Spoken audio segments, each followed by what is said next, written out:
ఇప్పుడు మనకి దేవర గ్లిమ్స్ అయితే రిలీజ్ అవ్వడం జరిగింది. సో ఎలా అనిపించింది?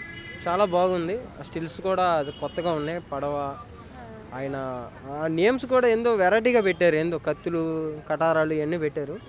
సో దాన్ని బట్టి చూసుకుంటే ఆ సినిమా ఒక యాక్షన్ సంబంధించినట్టుగా ఉంది. చూడాలి. యాక్షన్ అంటే ఇంకా సింహం అది.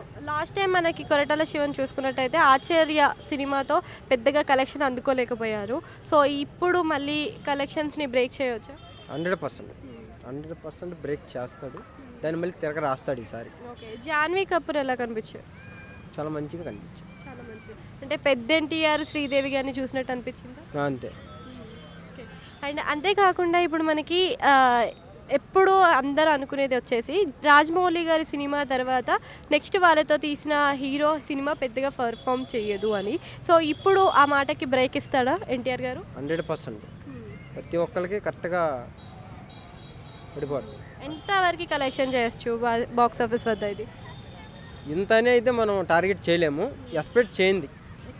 ఎన్టీఆర్ అన్న అడుగు పెడితే ఎక్స్పెక్ట్ చేయింది. మొత్తం పగిలిపోతుంది. లుకింగ్ వైజ్ ఎలా అనిపించింది? చాలా బాగుంది. ఇది కొత్త లుక్గా కనపడింది. మనం RRRలో చూసుకుంటే పరిగెత్తే సీన్ ఒకటి ఉంటుంది కదా, కొంచెం అక్కడక్కడ ఆ లుక్స్ అయితే కనపడినాయి.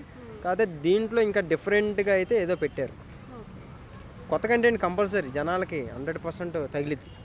Is it. అంటే డబల్ రోల్ అని అంటున్నారు కదా? డబల్ రోల్ అన్నారు కానీ ఇంకా అనౌన్స్మెంట్ రాలా. Thank you.